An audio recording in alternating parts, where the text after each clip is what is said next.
when Warren support collapsed, you had a lot of people that fell for this idea that she indeed wanted big structural change, that she indeed wanted money out of politics, that she indeed had all of these policy proposals from a Green New Deal to Medicare for all. People still are out there shucking and jiving that she actually was for that particular plan. They actually believed she was for those things because she kept saying she was for those things. And that supporting her, for the most part, was effectively supporting Sanders, but a Sanders that can get stuff done. Instead of attacking Joe Biden, Warren openly attacked Sanders. And she did it continuously. She did it for months on end.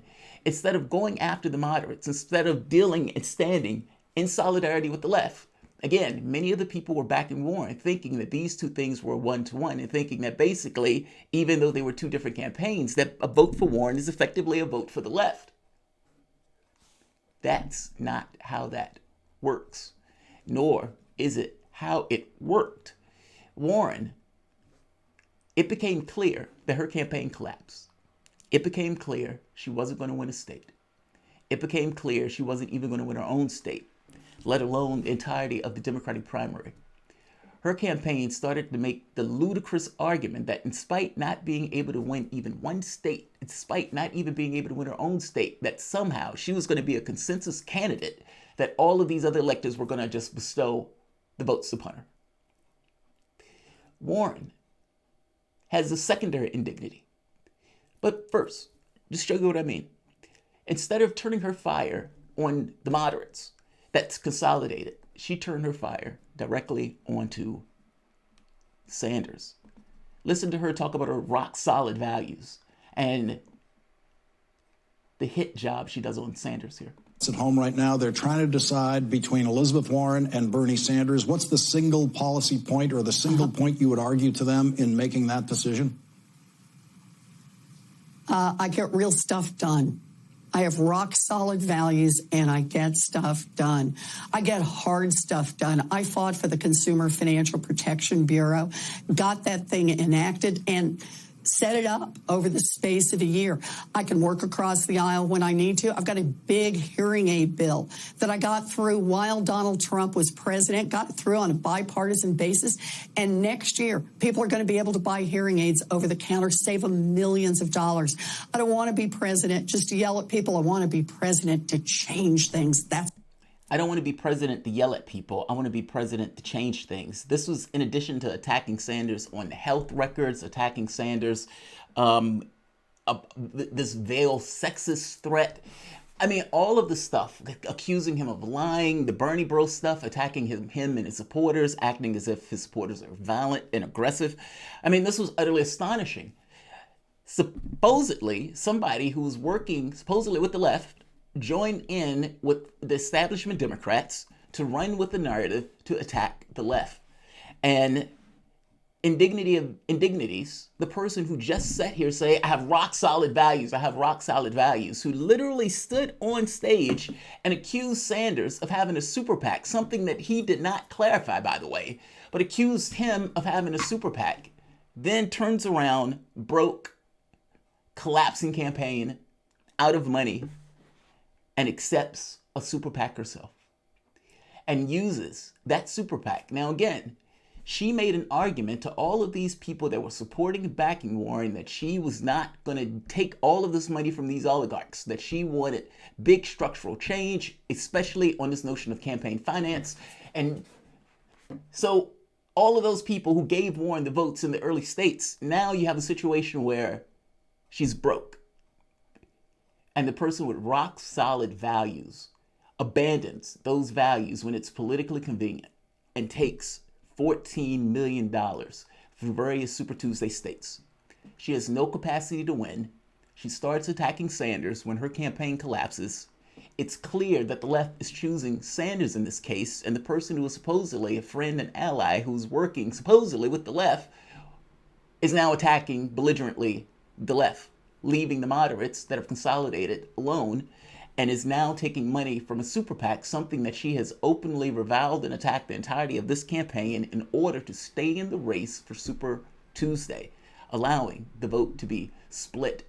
And I think you need to understand the severity of that, because that set the narrative going forward. That was the most important aspect of Warren's campaign, stay in that race in order to cut Sanders' steam for Super Tuesday.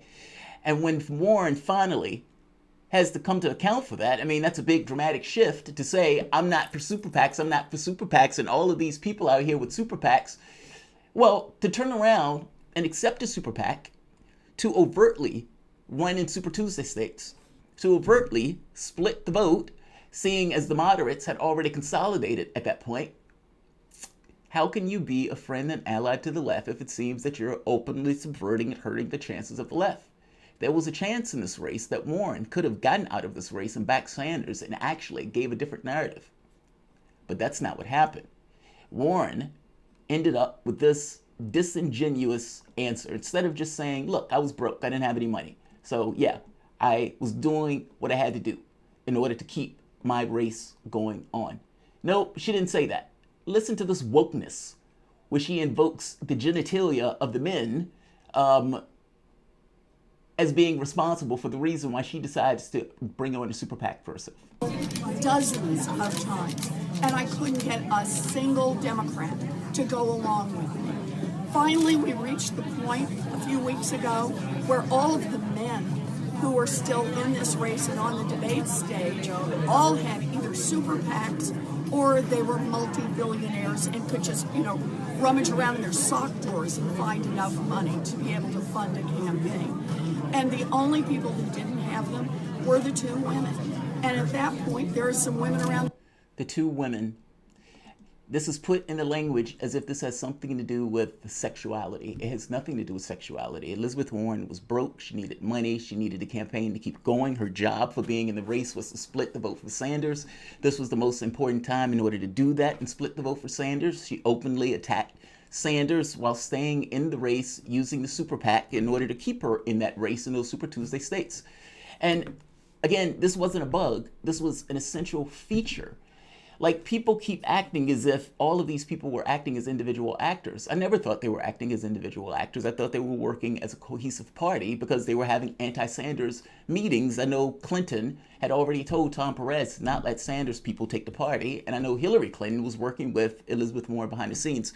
All of these people, I don't necessarily need to know, but see the meeting notes to say that there is a general consensus within the context of the party that they are working together to stop Sanders. That became clear as day. And to show how that drew blood, Super Tuesday. Let's look at Super Tuesday for a moment. And just to make a very basic point here.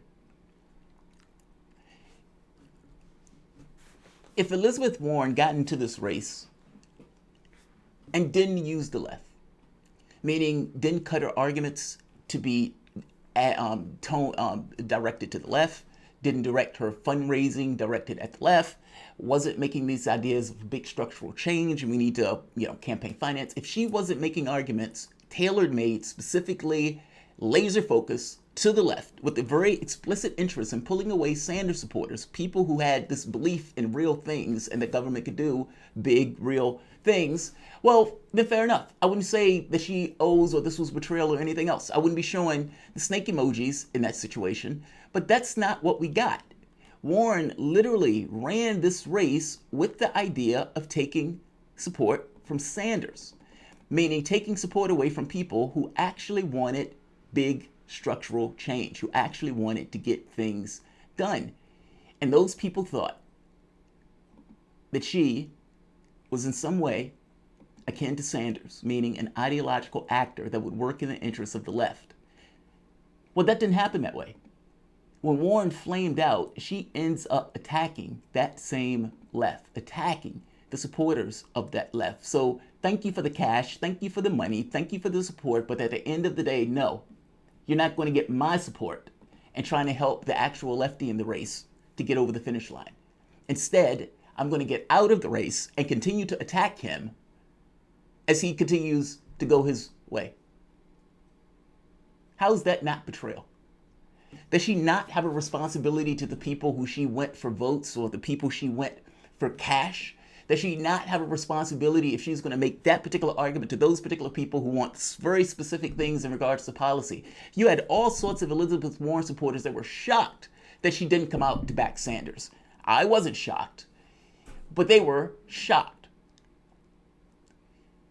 They were shocked because in their heads that she was still in some way a lefty, and she was still working in the interests of the left as opposed to being a political actor. Yes, from that point of view, that she was getting money and support, and because she was getting money and support, there's a responsibility to the people she was getting the money and support to push for the ideological disposition to the degree that she could. Well, under that model, yeah, it is a betrayal. And there should be accountability, meaning this nonsense of putting Warren up for a vice president or this nonsense of backing her for anything, I don't care what it is, she should be persona non grata. It's betrayal. And yeah, it drew blood on Super Tuesday. Take a look at the results. Half of Elizabeth Warren supporters, if Warren wasn't in the race, would have went for Sanders. In the moment that the moderates were consolidating, this would have been a key moment that would have, at the very least, dragged away some level of attention back over to Sanders and his campaign, and the narrative of, instead of the moderates consolidating, it would have been the moderates and the lefties are consolidating. That's not what happened. Warren uses a super PAC, rock solid values. Half of the people who were backing Warren would have backed Sanders. Now, if you look at this, Sanders, this is Massachusetts, Biden takes Massachusetts. Elizabeth Warren pulls 21.4% of that vote, meaning Sanders would have most likely taken Massachusetts if Warren was backing Sanders. Maine, Joe Biden, 34.1, Sanders, 32.9, Elizabeth Warren, 15.7. Again, take half. Sanders wins Maine handedly. Keep going. Texas, Elizabeth Warren, 11.4%. Bernie Sanders, 30.0, Biden, 34.5. Again, another race. Sanders would have taken Texas. Minnesota, Bernie Sanders, 29.9. Joe Biden, 38.6. But look who's number 3. Elizabeth Warren, 15.4. Minnesota would have been competitive, if not outright won by Sanders. Stop thinking that Warren was a bug. Warren was a feature. She was a critical element in stopping Sanders. And they said once before that the goal was to cut Sanders' momentum on Super Tuesday because they thought he was going to get ahead of steam where he would have been untouchable. She accomplished her mission. You can go from state to state to state. Super Tuesday would have looked fundamentally different if Sanders would have won 3 or 4 more states as opposed to what actually took place. All of that is left at the doorstep of Elizabeth Warren. So, yes, I agree that Sanders should have behaved differently in regards to Warren. I agree that Sanders should not have taken that stuff laying down. I agree that it was folly to believe that these guys were friends. All that stuff, I agree. And I even believe that you should act accordingly for it. But by the same token, let's just be very clear that you should not reward her for working with the establishment, for putting the kibosh on the guy that was actually going to represent the interests of the left. And if Ryan Grimm looks at the situation and comes away with the idea that this is somehow blame whoever you want, no, the blame is straightforward here. Do you have a responsibility to back up the people who you were grifting for votes and cash, yay or nay? If that answer is yes, you do have a responsibility, then yeah, this is utter betrayal. If your answer is no, you don't have a responsibility, well, that's a pretty mind-blowing thing, and I would prefer her to just come out and say that. I have no responsibility to the people who I was grifting for votes and cash. Just say it. Roles were reversed. Sanders would have gotten out of the race and backed her vociferously. Because for him, again, another difference between the two, the policy mattered more. In her case, snake emojis. She was apparently angered by snake emojis, which I don't particularly buy. I think this was more coordinated personally, but I don't know that as a flat fact, so fair enough. But snake emojis bothered her so much that big structural change and all that stuff that she was talking about early in the campaign didn't matter as much anymore. Yes, you were betrayed by Elizabeth Warren. be very clear on it. Like, share, subscribe. Thanks all.